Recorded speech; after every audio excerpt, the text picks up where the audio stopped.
All right, today we are diving into a concept of justice that is so complete, so all-encompassing, that it includes literally every creature and even the different parts of your own body. This is the story of the ultimate courtroom, a trial where absolutely nothing and no one gets left out. I know, it sounds like a totally bizarre question, right? But it really gets to the very heart of what we're talking about today. I mean, in any human court, the answer is a hard no, obviously.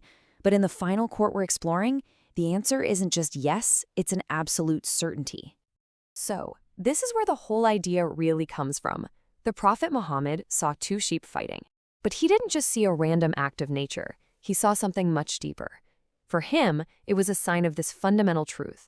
On the day of resurrection, even what looks like a minor squabble between animals will be made right. The sheep that was wronged will get its justice from the one that hurt it. And this isn't some vague, poetic idea. The tradition gets incredibly specific. A hornless sheep, the one at a clear disadvantage, will have its rights restored from the sheep that used its horns against it. That level of detail just goes to show how meticulous, how incredibly precise this final justice is meant to be. Nothing gets overlooked. This idea that even the smallest creature gets its day in court brings us to our first major point, the unbelievable scope of this trial. It's not just for humans, it's for all of creation. And this whole concept is grounded right in the scripture. Theologians and scholars point to verses just like this one to explain that yes, animals will be brought back to life. And why? So that any scores between them can be settled. It's all about achieving perfect, ultimate justice. Every single living thing could be a potential plaintiff. Okay, so we've established justice for the entire animal kingdom, but the court's jurisdiction gets even more personal. It moves from the outside world right into our own bodies. Now, this is a pretty staggering thought. In this final judgment, your own hands, your feet, your eyes, they can all be called as witnesses. They can literally give evidence for or against the very person they belong to. Talk about the ultimate form of self-accountability. And the conflict goes even deeper than that, right to the very core of our being, the soul versus the body. You can just imagine the soul saying, "It was you! You're the one who committed the sin." And the body retorting, "Yeah, but you commanded me to do it." This whole dispute sets the stage for a really profound parable that explains where the responsibility truly lies. And this brings us to a really central piece of this whole explainer, the trial between the soul and the body, where a human being is basically both the plaintiff and the defendant at the same time.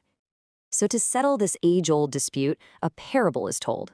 Picture two people. One is the soul. It has perfect vision, can see everything clearly, but it's paralyzed. It can't move at all. The other is the body. It's strong, it can walk, but it's completely blind.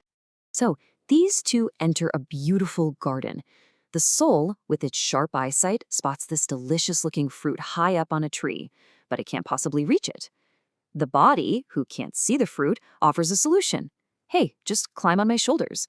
So the soul directs, the body carries, and together they take the fruit. And that leads us to the critical question. Who's actually at fault here? Is it the soul, the one who had the desire and gave the order? Or is it the body, the one who actually performed the action? What do you think? And the answer that's delivered by an angel in the parable is just so powerful. He tells them, "You have judged against yourselves." The answer is both. They're both to blame. The act couldn't have happened without the soul's sight and desire, and it couldn't have happened without the body's action. They were co-conspirators. The responsibility is shared. So we've seen justice for animals, for the body, and for the soul.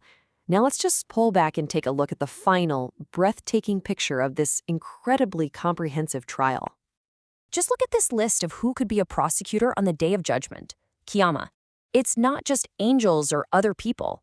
The list includes the scripture itself, every single person who was ever wronged, your own body and your soul, the beasts of the field, and even inanimate objects. Everything, and I mean everything, has a voice in this court. And in the end, it all comes down to this. The Quran makes it crystal clear that a person is accountable for their own efforts, for what they strive for.